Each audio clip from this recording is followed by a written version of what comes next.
I'm going to show you how to create a list in HubSpot. So to create a list in HubSpot, you go to contact, and then after that you click list, and then you're gonna land to this page here.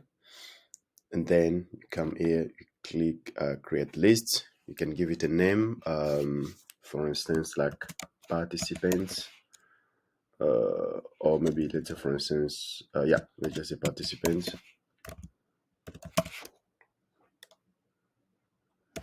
Okay. So in HubSpot, we have, as you can see, we have the list, contact-based list, company-based list, deal-based list, and then after that we have custom object-based list. So, okay, so now let's say, for instance, contact-based list, you can put a description there, and then we have two kind of, so as you can see, two kind of or two type of lists. So we have active list and then static list. So active list automatically update over time. Record will join or leave the list as their properties change. And static lists do not automatically update as your record change. A static list represents a single moment in time. So that is the difference. Okay, so now let's click next. So once you set up the list, so here is where you're gonna now do the filtering. So you're gonna have to set up the filter. Okay, so let's click filter, and then we have the contact.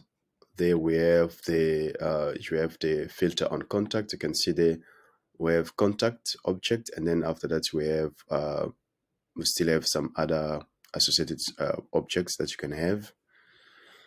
Okay, so now the property of the contact. So once you select filter on contact, for instance, you're gonna get all the properties here. So you click contact properties, you get all the contact properties there.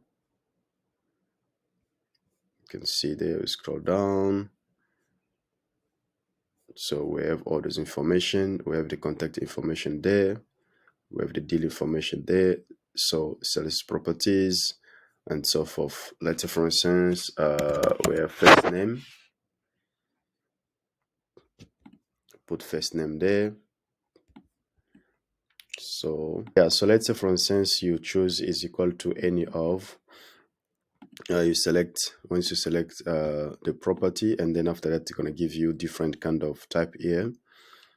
Conditions, so is equal to any of, is not equal to any of, contains any of, doesn't contain any of, start with any of, end with any of, is known, is unknown, has ever been equal to any of, has never been equal to any of, has ever contained exactly this, updated in last, not updated in last, was updated after property. So yeah, so there is different yeah, so that is the way that it works. And yeah, so you can add different kind of condition here. You can add another filter, another condition there. So like if, let's say, for instance, group one is if the first property is equal to the value and the second property is equal to something. Let's say, for instance, you are looking for the name here, but now for instance, say like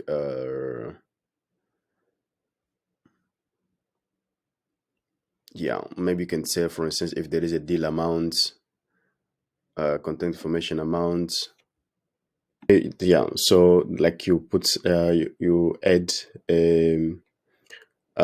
another properties just for comparison. So first name is equal to the value, and then second filter property. So here it can be anything, can be another contact properties, or it can be some of the items here, for instance, like form submission, and then you can choose among those form submissions.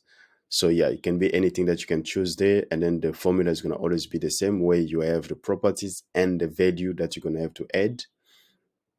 The property and the value that you're going to add to add, they're going to have those kind of properties drop down value, like those conditions.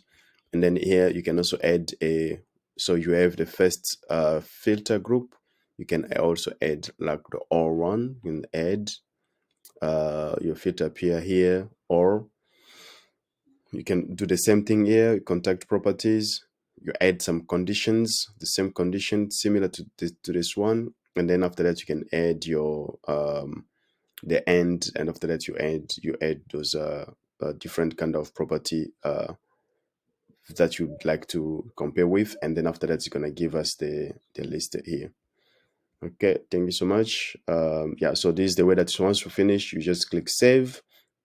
And so once you save, and then sometimes it does take time for all the list of your data to showcase here.